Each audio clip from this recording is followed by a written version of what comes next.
Bu kolbasalar hozir hammasi hilollik-a? Halol ishlab chiqaruvchi hammasi. Halolmi? Halol albatta, mesniy go'shtdan qilinadi. Sotuvchilar halol deb sotaveradi. Buni qayerdan bilamiz? Halol emasligini. Hozir bo'lmasa ishlab chiqarish jarayonini bitta sizga ko'rsatamiz. Ketdimi? Ketdi. Hilol kolbasalari shu yerda ishlab chiqariladimi? Bu bizning zavodimiz. Shu yerda biz kolbasa mahsulotlarini ishlab chiqaramiz. Halollik va lazzat dunyosi. Shunaqami? Bu bizning shiorimiz.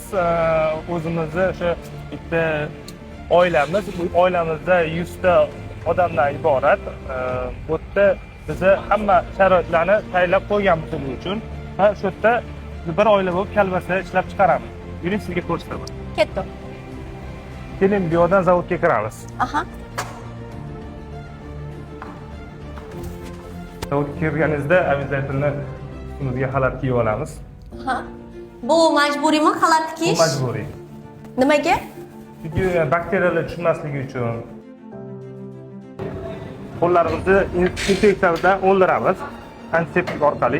Zavodga kirayotganda O dezinfeksiyami bu? dezinfeksiya. Ha. Zavodimiz mana Wow. Katta ekan. burada tayyor bo'lgan mahsulotlarni baton qilib obolochkalarga uramiz.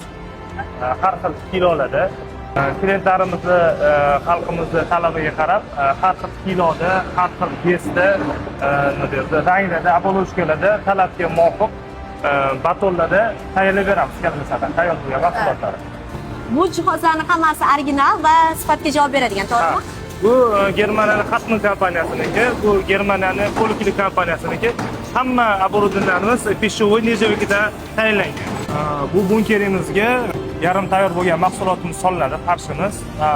Bu avtomat orqali obolochkaga baton qilib tayyorlab uriladi. Kalbasalarimiz boshqa baton holatida chiqadi. Yarim tayyor mahsulot bu qadoqlangandan keyin termokameraga tutilishga yuboramiz. Buni ham Bu juda ham shovqinli jarayon ekan. Nima bu yerda hozir? Bu buter qozonimizda tovuq go'shtini pishirilgan kolbasa tayyorlaymiz. Xalq tilida varyonli kurinli kolbasa. 100% tovuq go'shtidan kolbasa, to'g'rimi? 100% tovuq go'shtidan kolbasa. Rosa ham mazali bo'lsa kerak. Xalqimiz baho beradi. Voy Abdurasul aka, ertalab har kuni saysga yurganmiz, lekin qanaqa tayyorlanishini birinchi marta ko'rishim. Boya ko'rganingizda o'sha varyonli farshimizni mana bu bunker ichiga solamiz va avtomatlashgan apparatimiz sosiskalarni o'sha gram-gramlab qadoqlaydi. Hozir bu yerda tayyor holatimi? Tayyor holatini ofga qo'yib klientlarimizga berish jarayoni. Bu hozir tayyor holati-da. Ha, tayyor bo'lgan holati. Indeyka go'shti. Indeyka go'shtimiz. Bu kichkinasi, bu katta qadoqlangani.